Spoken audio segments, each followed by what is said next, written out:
So this week I decided to do a vlog about the two books that we read for class this week. And the first book I'm going to talk about is Amal Unbound. There is so much that you can learn from this cover about Amal, like the henna tattoo that she got when she went home for the wedding. You see these thorns that are wrapped around her wrist as showing like she's not free. She is a servant. She doesn't have that freedom to untie her wrist, to do as she would like. And then you also see this rose, and there was a moment in the book when Amal did become a servant, and she was talking to, I'm trying to remember her name, Nazreen Bahi, and because she became the servant for Nazreen, and she would change out the flowers for Nazreen, and one time she changed out the flowers to roses, and her Nazreen started talking about them, and Amal said that her mom loved a red rose, and so there's just so much that you can take from this cover. After reading the book, you can see all the pictures and how they represent Amal. I was really excited when I learned that we were going to read this book for this class because there's so many people who were talking about how great it is and insightful and how many themes it carries, which it really does. And there's also librarians I follow on Instagram who would talk about this book nonstop. They would always post about it, and they always kept saying how even before they read this book, that there was other people who were telling them that they needed to read this as well. So it was really interesting, and I actually fell in love with this book. It was really hard for me to put down once I started reading. I kind of told myself, like, oh, I'll just get here, and then I'll kind of stop. And then I remember just keep going. I just kept going.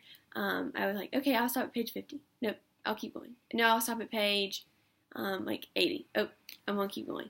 And I remember I kept getting to chapter. And I was like, okay, after this chapter. But it was so good. It was one of those books that you couldn't put down once you started reading it. I think this book is really, it's one that you can have many discussions with the classroom. It can bring up multiple themes. It can be like a window or a sliding glass door to many students in your future classroom. And it gives them a new way to look at different lives, and almost like a sense of agency as well was brought up in this book, because Amal did talk about it towards the end about standing up and like how they could do something about it, and the others were kind of like, oh, like how are we supposed to do anything? Like how would they take our word? And Amal really stepped forward and tried her best and did what she wanted to and took the risk in order to actually stand for a greater good. I also love how this book, the author's note, when I was looking and reading at the author's note, she was talking about how when she was writing this book, she actually based it off Malala from Pakistan. And Malala, of course, is the girl who stood up for educational rights for girls in Pakistan, and she was shot, and she survived, and she still, to this day, still stands up for what she believes in. So I really think this book is very empowering for young girls as well. And author's note also says about how she says, but doing the right thing despite the risk it may involve is the bravest thing there can be. It is my hope this story shines a light on brave girls everywhere. And I think just reading those last two sentences can be really strong for younger girls who may think like their voices don't matter, or what they say is just like being swept under the rug. But it's really not. Like, your voices are being heard. And so even though if the story is not broadcast on the news or on national television, your voices are being heard. And so I think this book really carries that through. Like I was saying, there are multiple themes in this book. Let's see. The first one I really want to talk about is gender and how it related so much to the education aspect in this book.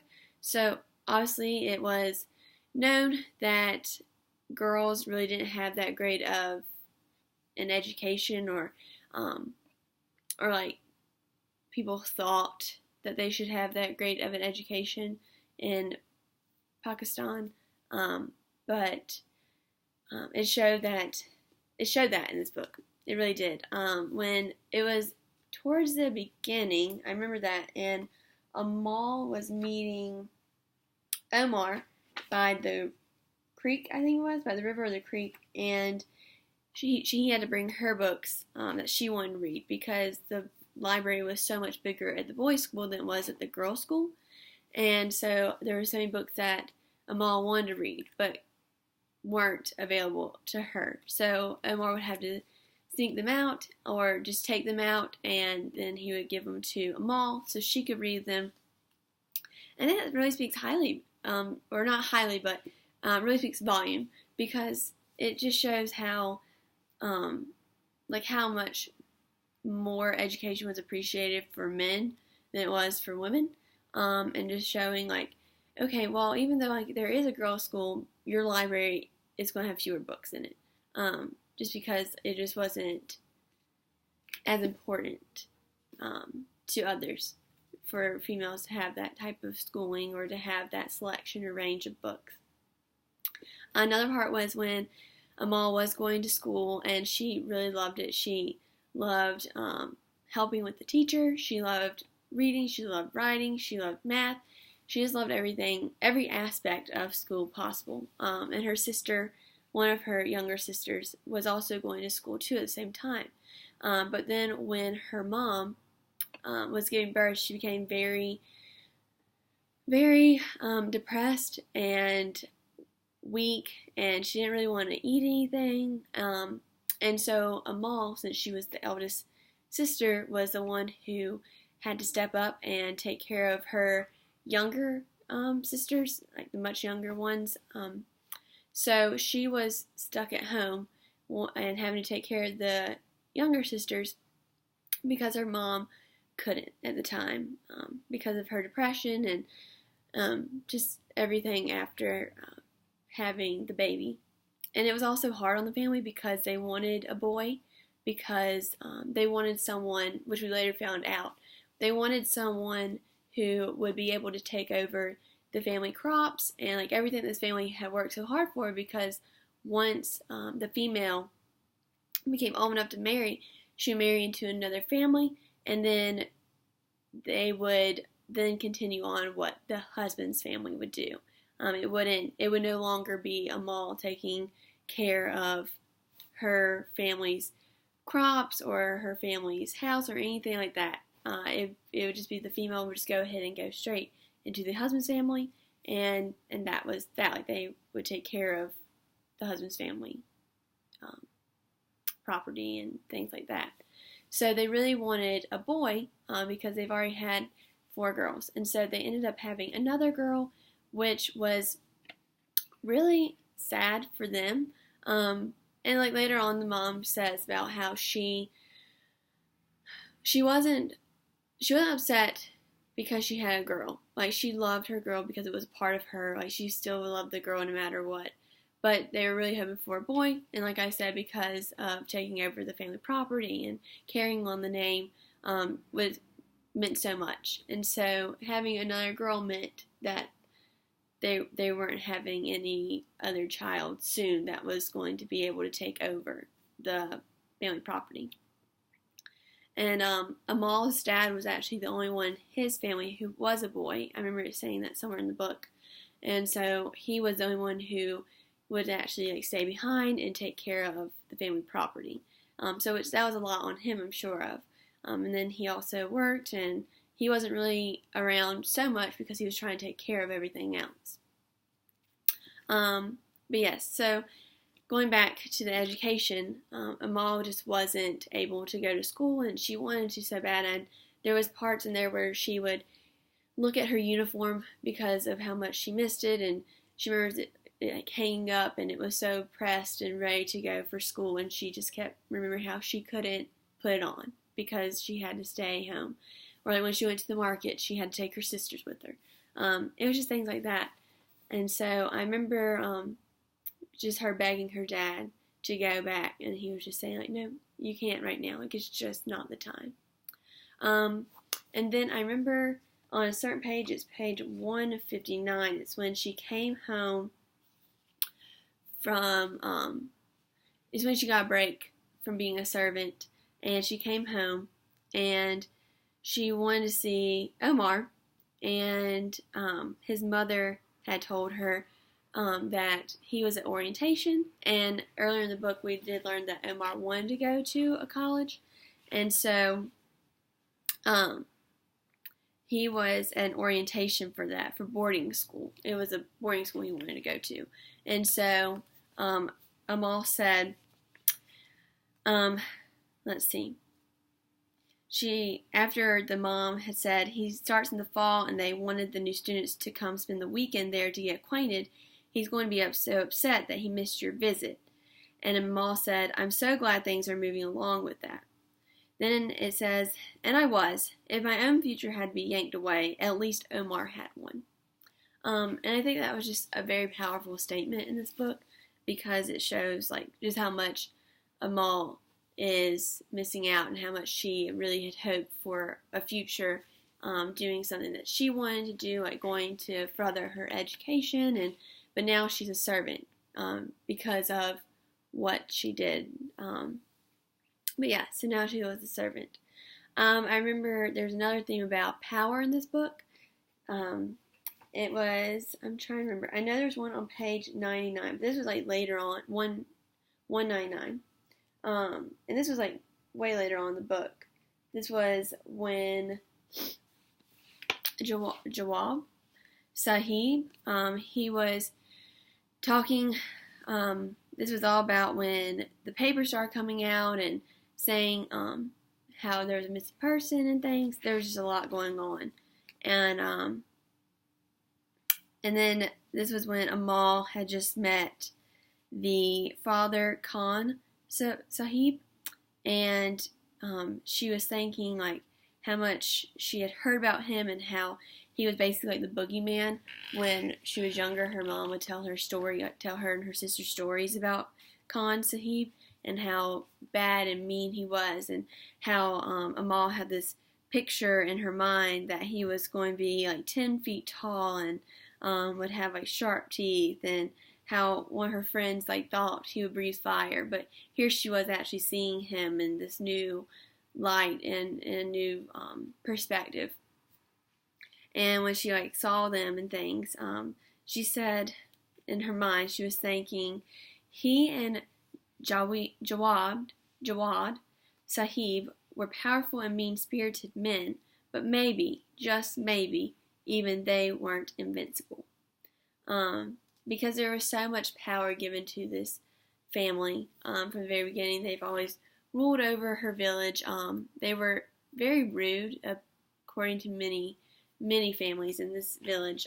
They created debts for everyone who asked for money, and then they would have to either pay them back, or like they did with Amal, they just took her in as a servant, and then they said that that's how she would pay her family's way out of the debt. But then we later figure out that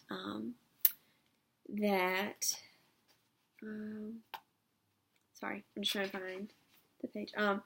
That Jawad is actually someone who killed someone because of a debt that he thought they would never be able to pay back. He called them drunk, and he was just saying, he was telling his father, because Amal overheard the conversation, and she heard him say like, oh, well, he was drunk, like he was never going to pay it back, like what was I really supposed to do? Don't worry, I have my best men taking care of it. It just like showed how much power this family had and how afraid people were of them. But I think it really changed Amal's perspective when she was actually in the estate and saw like how this family really acted. Another one that kind of goes along with this is freedom. Freedom was a huge part of this book. From people in the village who having to pay back their debts to this family. And then they weren't really free because they had owed all this money to them already, because of how poor they were, or they had to give up family members in order to pay back their debts. I know on page 176, I'm trying to find it. 176, Nazreen is talking to Amal. Sorry, I can't think of her name for a second for some reason. And she was talking about, I don't know if she was actually talking to her or not. She wasn't talking to her quite yet. But Amal was saying how Nazreen, so Nazreen is the mother to Jawad. And so, but she had such a personality that was so nice and sweet that you would never think that Nazreen was a part of the Bahi family, just because of how sweet and nice she was, and how she treated them all. Like when Jawad got really mad and upset with her about the incident that happened at the market, he wanted it way worse for Amal. But Nazreen was saying, like, no, she could be like my maid instead, kind of, you know, her own servant and stuff. But Nazreen also mentioned many times in this book how Amal was also just kind of reminded her a lot of herself when she was younger. But on page 176, it says, Nazreen Bahi had a bedroom that was practically the size of my house and the finest food and clothing, but she couldn't see the people she wanted to see the most. Her cage was nicer than mine, but it was still a cage. I think this was also a really powerful quote from this book, because Nazreen is someone who's very powerful. She married into a very wealthy and powerful family, but when she married into them, she was still kept visiting her. And this was another part of the book where Nazreen was talking to Amal, and she was saying how when she first married into the family, she would go visit her old family in the village, and then she would eventually have to stop because her husband didn't want her to be a part of the village people, basically. It would seem like she was, I guess, like a lower class, because she was with and around the village people. So it really didn't seem like Nazreen had a lot of power, even though she was in a powerful family.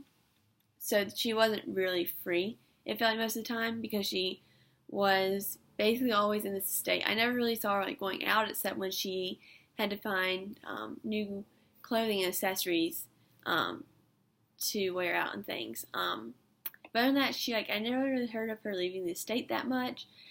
She really seemed like she was compacted to this one place.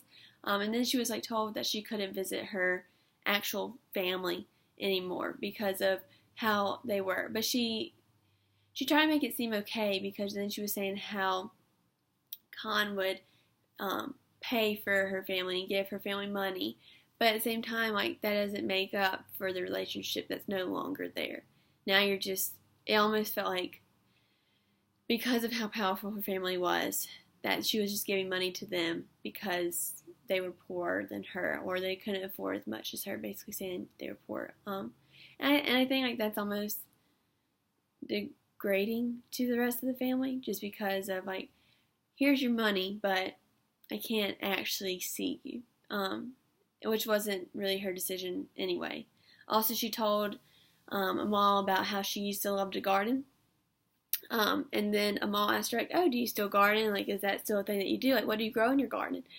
And Nazreen said that she would no longer garden, because what would that look like, as her being so powerful and wealthy, being out in the garden where, like, the servants and things are. The servants and basically where the servants are. Like, she said what would that make her look like? So there was this image that she felt like she had to also carry around, even though it was her house as well. She could no longer be herself. And then there was bravery. So on page 206, so it's more towards the end of the book, because this is where Amal really started showing her bravery Um, I'm trying to think. Oh, so she was talking to the two other friends that she had met, and at the estate. I want to say Bilal, or and Nabila. I want to make sure I'm saying these names right, but she was talking to them, and they're talking about what this family had done, how Nabila's uncle or cousin had gone missing, and he was actually killed and things. And so when she saw that he owed a debt to this family, she said, "Oh, well, now I understand why he's dead." Anyway, so they were talking about like what they could do in order to reveal this missing person that the police were looking for. And basically the two others were saying, like, there's nothing we can do, no one will do anything about it. And Amal said, but what if we could do something about it? What if we at least tried to stop him? And she said, what if we told someone what we heard, told them we know who killed the diplomat's son? Maybe then something would happen. And Nabila said, right, like, they'll take our word over theirs. And then it says she was right. What reason would anyone have to believe us? And then Bilal said, what if it wasn't just our word? What if we could tell them where the body was? And so since Bilal worked so closely with the family, he had overheard,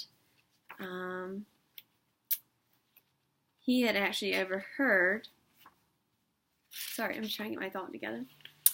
Jawad talking about where this body was hidden, where he had buried it, and so Bilal said, oh, I know where it is. And so then Amal took that and went and told her teacher at the literacy clinic that she was being sent to, because the Sahid family wanted someone to be at this literacy clinic, so it looked like actually someone was interested in being there and that they're actually learning. So anyway, but she went and told her teacher because she remembered that her teacher had told her that his father was a lawyer. And it actually brought the Sahid family to justice. Jawad and his father, Khan, were both brought in for questioning. Jawad was actually arrested. And then at the end, I'm trying to think, there was another page too about bravery. And it was on page 210. And it says, let's see, she was talking to her teacher, Mal was, and she said there's no debt. Well, she was talking about, like, thank you, Asif, I'm forever indebted to you. Asif was her teacher. And he said, there's no debt, Amal. And then he studied for a moment, and he said, I'm not sure I've ever met anyone as brave as you. And she said, I'm not brave, I'm terrified, I just don't have a choice. And he said, you always have a choice, making choices even when they scare you, because you know it's the right thing to do. That's bravery. And it really showed that Amal was brave for taking on this risk, because she knew that was a risk to tell someone about the Sahib family, and just how much it could actually hurt her more if it did come back that it was her who had said something. But even just throughout this book, you see Amal becoming someone braver, and even though she had always been a role model to many, like to her younger sisters and to another friend that she met, I want to say her name was, I'm going to double check because I just want to make sure I actually say her name correctly. I want to make sure I actually do say her name. Let's see. Fatima. She was talking because Fatima was young as well, and she didn't really know how to read, and so Amal wanted to teach her how to read because Amal did know how to. And so she was trying to teach her how to read and write. And Amal had always been this character who was a role model for many, and she always took on this role of standing up and saying what she thought, which was very uncommon for females to do.